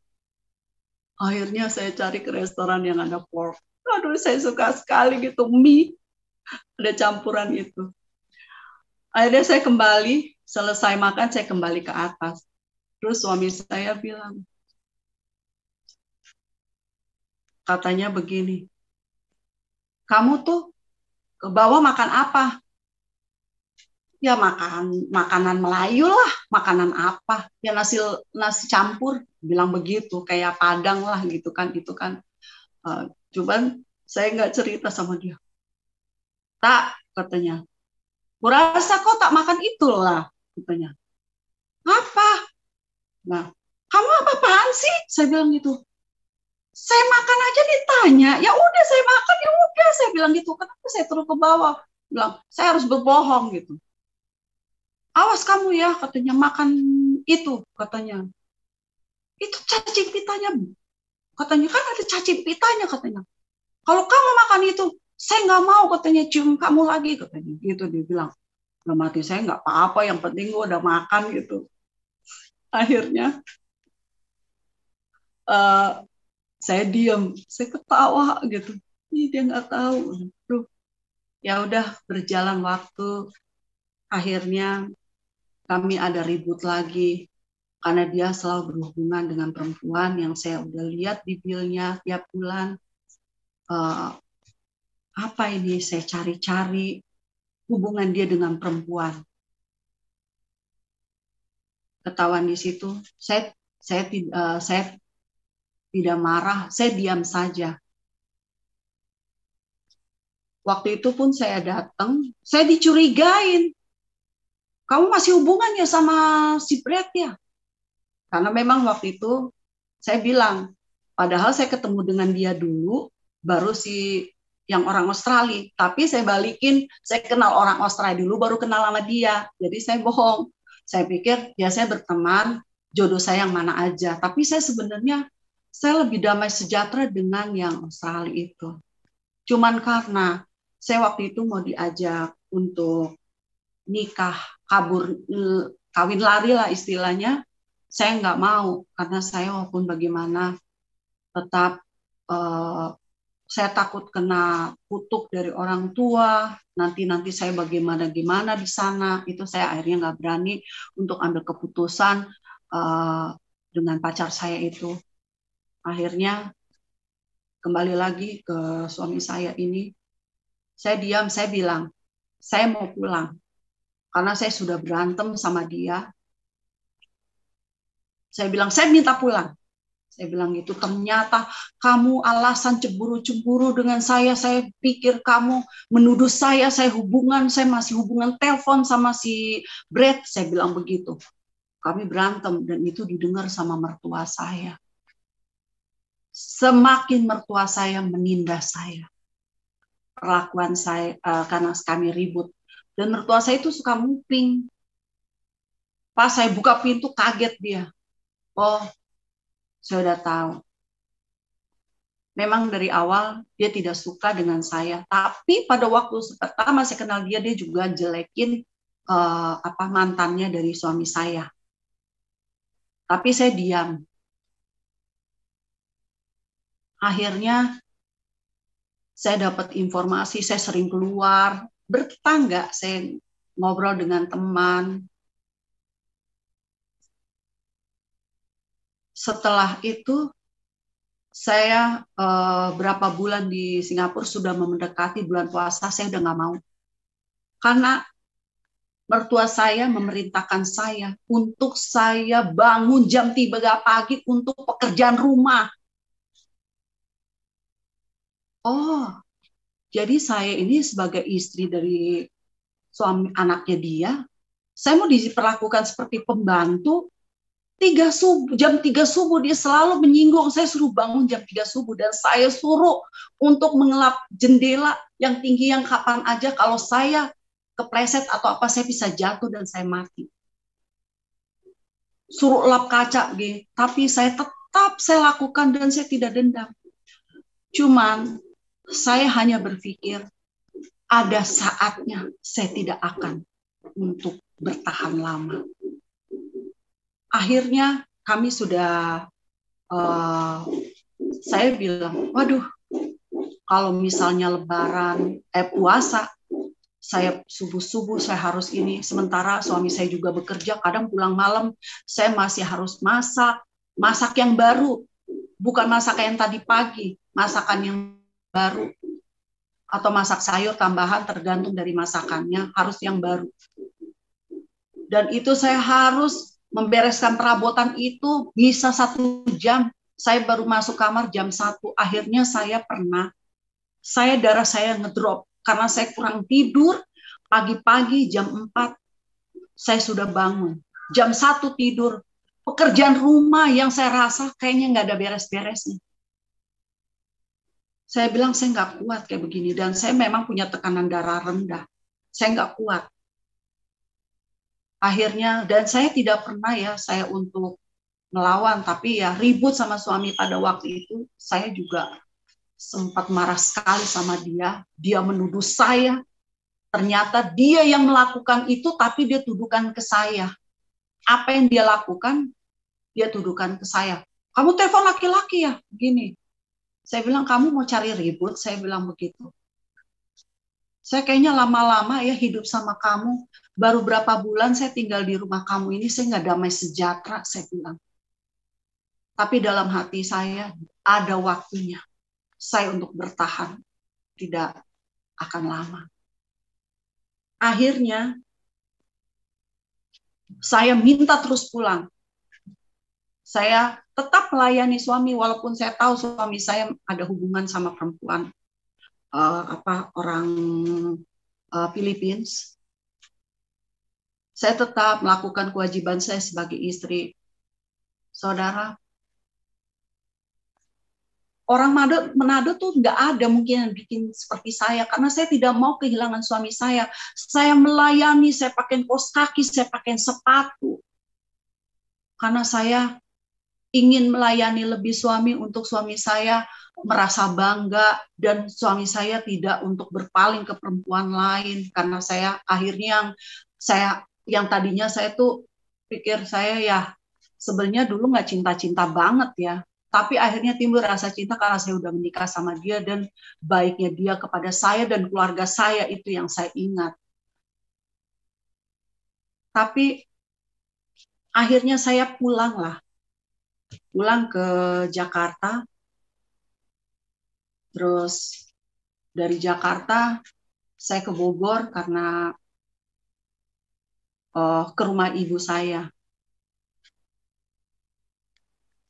Setelah berapa bulan saya balik lagi ke Singapura, suami saya minta untuk ke sana. Dan kami bolak-balik ke saya 1 tahun itu bisa bolak-balik Jakarta ke kampungnya suami saya pulang lagi 1 tahun itu 3 kali. Dan sempat, nah pada waktu itu saya mengampuni suami saya. Akhirnya dia datang untuk menjemput saya karena dia tidak mau saya pergi sendiri, ingin bersama dengan dia. Planning kami, saya sebenarnya udah nggak tahan sama dia untuk saya untuk urus cerai karena saya pas nikahnya di Indonesia ya, jadi saya bisa urus sendiri. Kami bersatu kembali, walaupun di rumah mami saya tempatin mami saya di Jakarta. Akhirnya di situ pun ada kita ribut lagi karena dia masih berhubungan dengan perempuan-perempuan. Karena kandang saya sendiri mungkin kayak di Indonesia dan itu di rumah saya jawab suami saya. Bilang, oh lu kalau lu dapat 1, saya bilang, nanti gue jejerin 7 orang bule lu lihat, saya bilang gitu. Padahal mah saya cuma ngomong aja. Itu untuk mengeluarkan sakit hati saya sama dia. Lu datang kemari, lu cari ribut lagi, hubungi perempuan lagi, sementara saya masak, dia asik-asikan telepon, ketawa-ketawa. Saya bilang, ngobrol sama siapa? Saya perhatikan, saya deket, ternyata tuh sama dia dimatiin. Tapi saya diam. Pada saat itu, saya diam aja. Tapi kalau udah saya waktu itu dia di kamar, ngurung di kamar, akhirnya ketahuan dia teleponan sama perempuan. Ribut lagi di situ.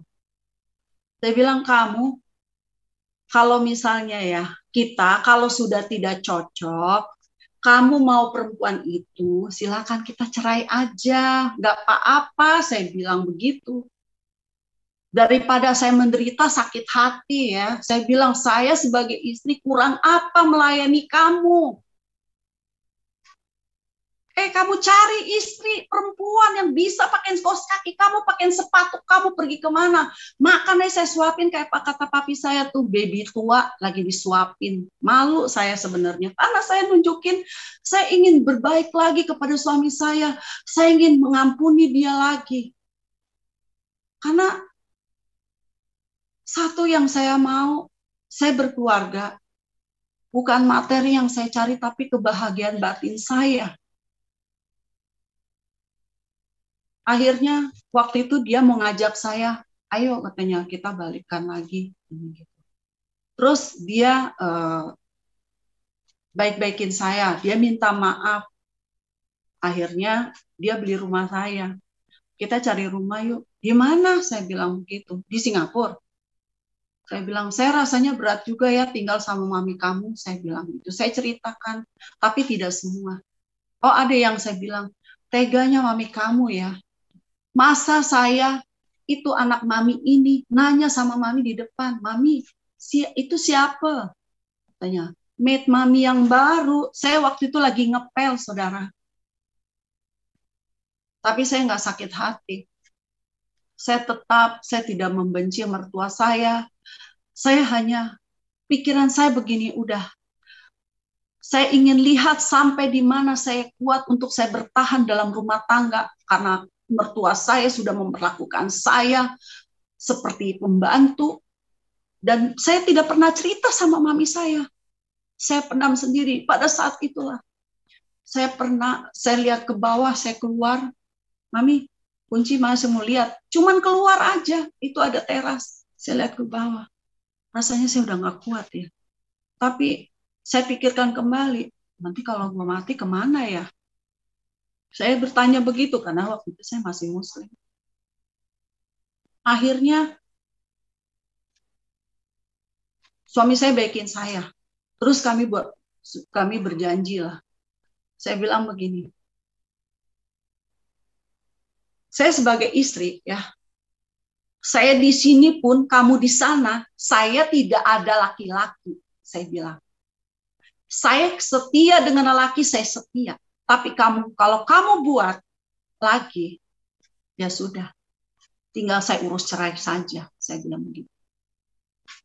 Saya bertahan, ada batasnya. Karena waktu itu saya urus kering, dan waktu itu adik saya menemui saya ke Singapura. Dia melihat saya kurus sekali. Kalau tinggal tulang sekali sih nggak, kecil badan saya, muka kecil. Sampai adik saya bilang, kami kalau ngobrol selalu, Nek, kenapa Nek? Gitu.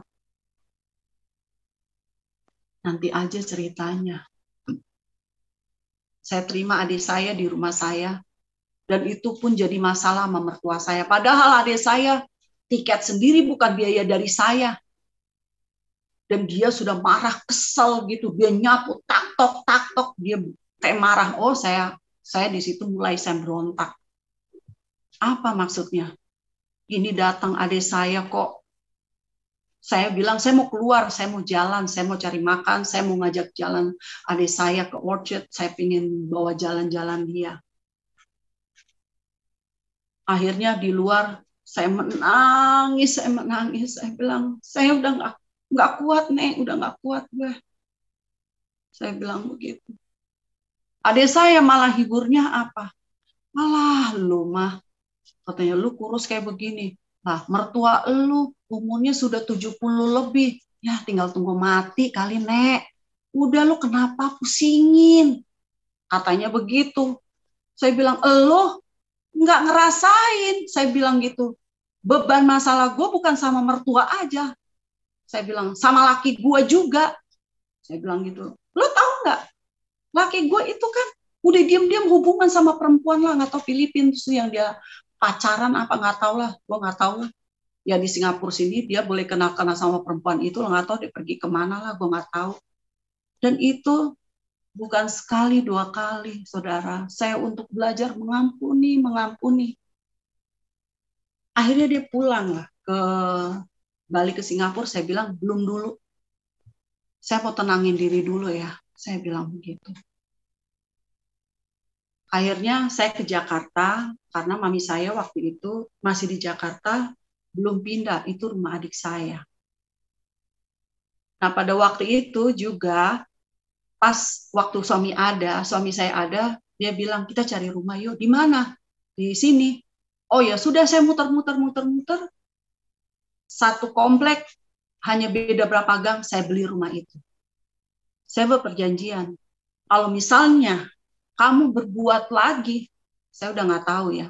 Saya bilang, saya akan putuskan keputusan saya. Saya bilang begitu. Oke, dia bilang begitu. Akhirnya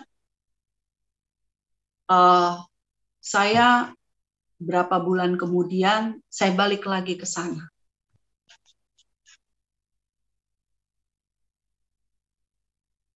Pada waktu dia pulang ke Singapura, saya telepon, dia tutup handphonenya. Saya pikir, sudahlah. Saya telepon lagi. Saya pikir sudah malam. Saya sudah sampai dari bandara, habis mengantar suami saya. Akhirnya, saudara tahu, besoknya saya telepon ke mertua, ke rumah. Saya bilang, Mami, Abang Ali ada. Ali ada kerja. Akhirnya saya coba telepon ke kantornya. Kantornya bilang apa? Ali tidak kerja, off. Saya berpikir lagi, sudah nggak kuat ini, saya bilang. Dia udah banyak bohongin saya, dan saya udah ulang-ulang untuk mengampuni dia. Dan sebelumnya, saudara, saya akhirnya saya tidak berapa lama, saya tetap simpan itu. Saya berangkat, bertemu lagi ke sana, ke tempatnya suami saya. Yang selama ini dia bohongi saya, kenapa kamu begini, di telepon kamu nggak ada begini. Dia suka menghilang, ternyata dia tidak ada. Dan dia sering ke Batam. Pada akhirnya saya pergi ke sana temuin dia. Yang selama ini dia bohongi saya bahwa dia sakit, ada di rumah sakit. Saya sebagai istri, masa saya nggak dikasih tahu, sedangkan dia aja sakit nggak ada yang jaga. Anaknya masih sekolah, yang lelaki anak lelaki saya, anak tiri saya. Pada akhirnya suami saya bilang,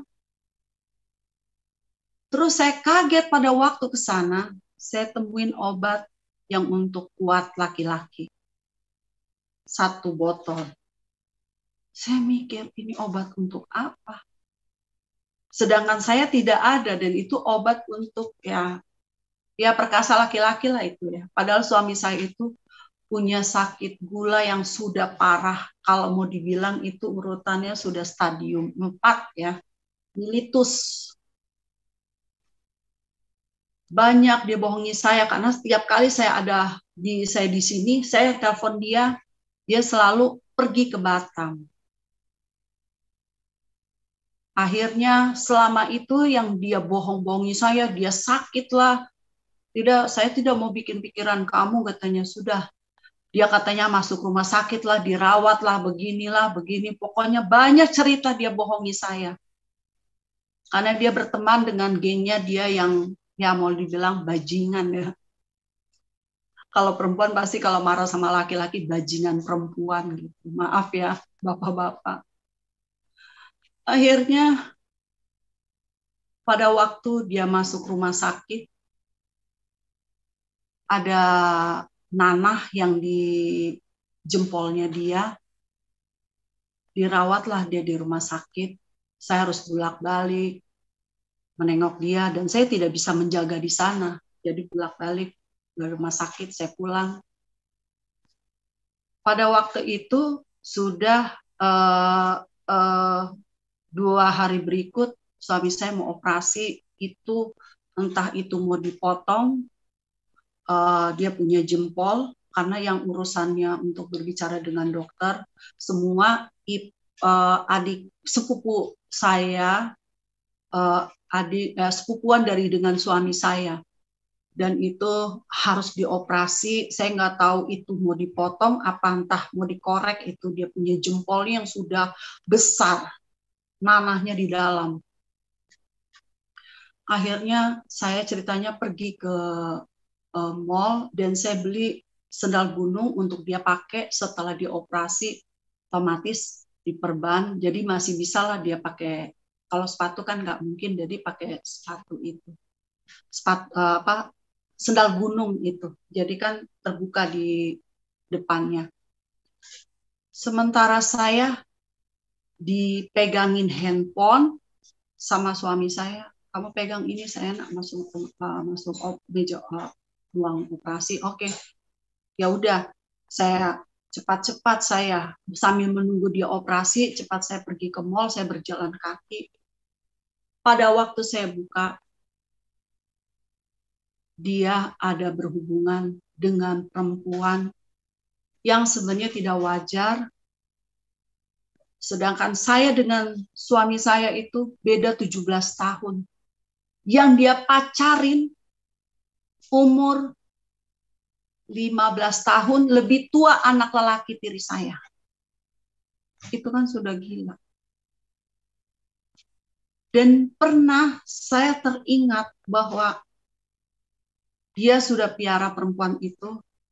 Akhirnya pada waktu saya buka handphone, saya pakai bahasa Melayu. Saya cerita dengan dia. Saya mengaku bahwa saya kakaknya, dan dia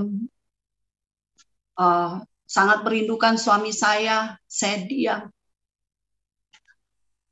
Saya cerita bahwa Abang Ali masuk operasi, masuk rumah sakit. Dia bilang, kakak ini siapa? Perempuan orang Indonesia yang dia lagi pulang ke kampungnya Ciamis, mungkin perlu uang, minta uang dari suami saya, dan handphone yang selama itu ditutup, saya buka, on off itu saya buka, masuk telepon itu, dan itu perempuan tidak ada di sini, ada di daerah daerah Ciamis. Dan saya tanyakan, kamu umur berapa? Sudah sejauh mana hubungan kamu dengan dia? Suami saya ternyata tidak mengakui saya sebagai istrinya. Singkat cerita, saya di situ akhirnya saya bilang, saya terus terang, kamu tahu tak? Saya ini istrinya yang orang Indonesia. Dan suami saya bilang dia punya rumah di Indonesia. Ya, Ibu suaranya dikasih kuat sedikit ya, karena oke. Geser sedikit ke kiri, Bu ya. Oke. Oh, iya. Dan Ibu, teman-teman ini kayaknya tidak sabar di kolom komentar. Mereka bertanya, bagaimana akhirnya Ibu mengalami Tuhan Yesus, menerima Tuhan Yesus? Ya. Oke, iya. Singkat cerita sudah akhirnya saya balik ke Indonesia pada suami saya. Saya tahu saya waktu itu hampir ketabrak. Saya menangis dengan hancurnya saya bilang saya minta cerai. Dia tidak mau ceraikan. Tidak, saya harus balik ke Indonesia. Tolong urus saya secepatnya, saya harus balik, saya bilang. Silakan kamu menikah dengan dia, kamu pergi dengan dia. Ceraikan saya akan urus di Indonesia, pulangkan saya. Akhirnya saya pulang ke rumah, saya pulang ke rumah pada waktu itu dengan hati yang hancur. Saya bilang saya akan rusak lagi nih. Tapi saya nggak mau. Karena rumah tangga saya hancur. Tapi saya harus ambil keputusan, saya ingin bercerai. Satu kali sudah akhirnya pada waktu rumah saya gelap, saya bilang, saya membelakangi itu ruangan di belakang ruang TV, saya cuma sendiri, adik saya, mami saya, dengan papi saya ada keluar. Saya di rumah sendiri, pas lampu di komplek itu mati. Dan saya lihat, aduh apa itu ya? Cahaya yang terang sekali, silau, menyilaukan sekali. Tapi saya hanya membelakangi dan saya tidak berani untuk menoleh ke belakang karena saya takut, saya pikir itu setan. Dan itu cahaya memancar sampai keluar, yang rumah saya gelap. Cahayanya yang begitu terang sekali, tapi tidak ada suara apa-apa. Saya diam. Saya bilang, kemana ini ya, korek di mana, lilin ya, saya nggak tahu karena saya waktu itu saya masih baru datang dan saya lagi hancur hati saya. Akhirnya saya bilang sama adik saya, akhirnya saya bilang, ya Tuhan, itu apa? Saya bilang, saya takut karena saya sendiri di rumah dengan lampu gelap, semua orang pada pasang lintang, tapi rumah saya paling terang dan cahaya itu memancar keluar. Saya tidak berani menoleh, tapi tidak ada suara apa-apa. Tidak ada suara apa-apa, saya cuma ngebelakangin, cuma saya takut gemetar. Saya bilang, itu cahaya apa terang sekali? Saya bilang, itu cahaya dari mana? Saya nggak pasang lilin nggak kayak begitu cahayanya. Saya jadi takut karena saya tahu rumah itu memang banyak setannya, rumah yang saya tempatin. Akhirnya di situ saya singkat cerita, pada waktu itu akhirnya saya sudah pisah dari suami saya. Saya tidak mau berhubungan sama dia. Saya tinggal ngurus dan terus akhirnya saya bekerja karena saya mengajar aerobik untuk cari nafkah, karena saya juga minta sama suami saya untuk minta nafkah karena saya masih suaminya dia, istrinya dia. Dia bilang, kamu enak aja tinggal minta ya, katanya gitu. Tinggal minta uang, kamu pikir saya bank? Dia bilang begitu. Oh ya sudah, tidak apa, saya bilang gitu. Akhirnya saya berusaha untuk saya mengajar aerobik. Memang dari sebelumnya saya memang sudah mengajar aerobik dan malam-malam udah mengajar aerobik. Saya dapat penghasilan di situ untuk hidup saya sendiri. Akhirnya makin lama makin pada waktu itu akhirnya di situ saya rindu. Saya bertemu dengan teman saya yang dari Muslim juga. Dia mengajak untuk FA. Saya bilang, FA itu apa? Nah, itulah kerinduan saya untuk saya ikut persekutuan, berjalan waktu, akhirnya saya membeli Alkitab karena saya waktu itu masih dipinjami dengan teman saya yang cuman beda kompleks saja. Saya cuma berjalan kaki. Akhirnya selalu diajak persekutuan. Di situ saya untuk mendalami Alkitab, sharing firman. Singkat cerita, akhirnya pada itu saya ambil keputusan saya untuk mengenal Tuhan, dan gemparlah di daerah saya bahwa saya Muslim, saya masuk Kristen.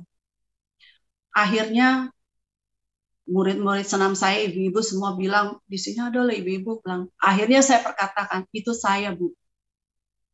Katanya, oh Bu Fani ya, katanya gitu. Iya Bu, saya bilang gitu. Tapi saya bilang, loh wajar dong, saya bilang, orang mami saya juga Kristen, padahal mami saya itu udah murtad, gitu ya. Akhirnya pada waktu saya 3 hari puasa dulu, saudara. Saya pulang itu sempat 3 hari saya puasa dengan asisten saya. Saya bilang, Irma, kita puasa. Pada akhirnya saya entah bagaimana adik saya mengajak saya pergi ke puncak karena dia pernah pergi ke sana. Dia bilang, ih bagus lu pendetanya begini. Gua ngelihat kayak apa sih, kayak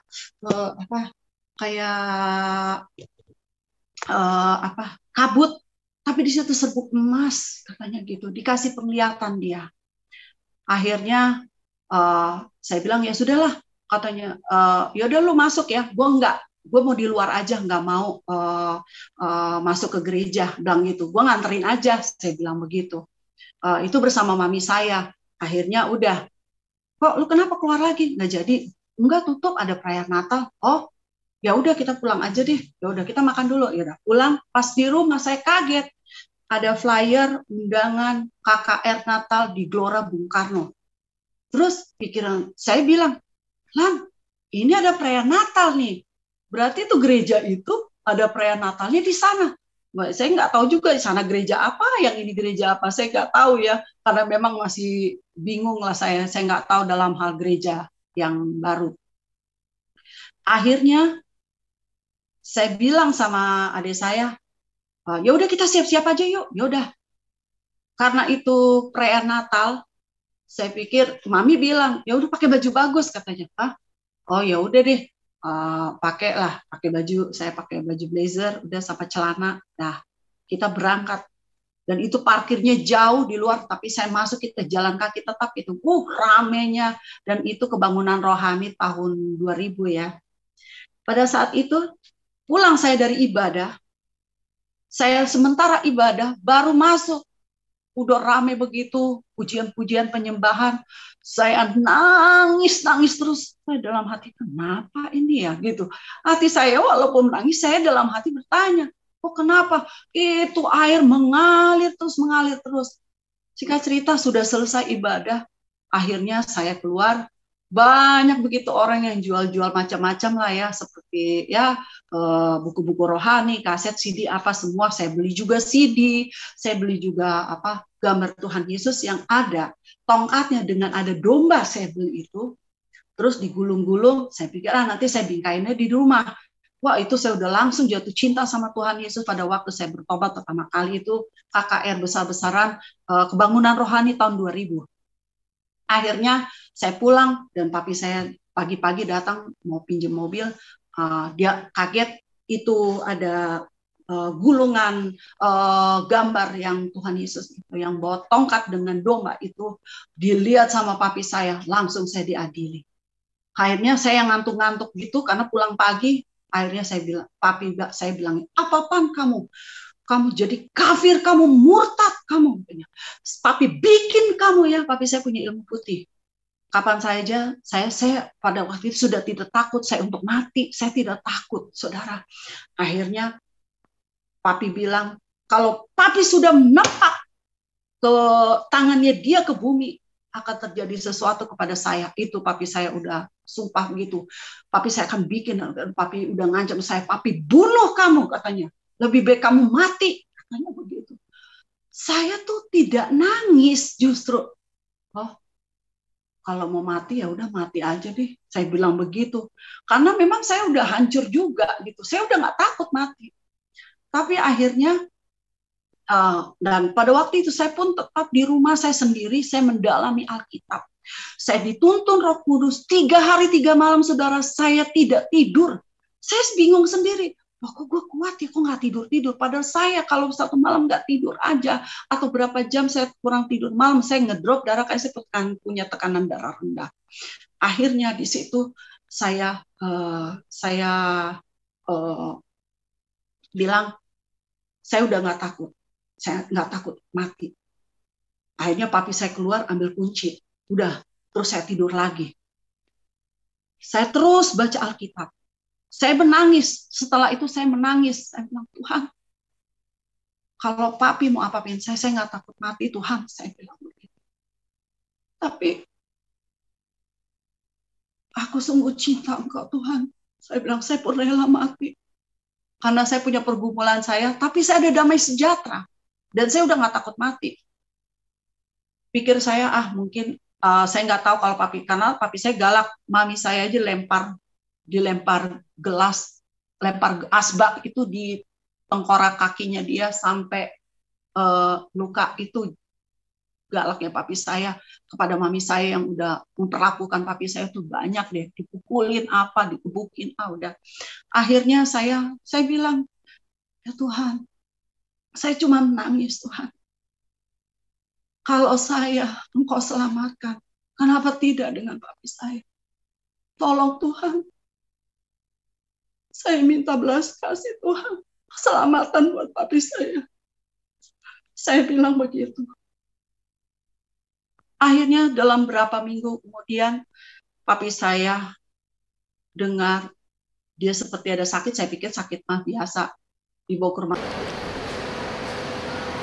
Amin, puji Tuhan. Tuhan memberkati saudara, bagikan terus tayangan-tayangan kami kepada sekalian banyak orang, supaya mereka juga diberkati oleh Tuhan. Jangan lupa subscribe bagi yang belum, like, komen, dan doa kami sudah diberkati Tuhan. Dari Don Meng Bangkok, Don Meng Bangkok. Tuhan Yesus memberkati saudara semua. Haleluya, puji Tuhan.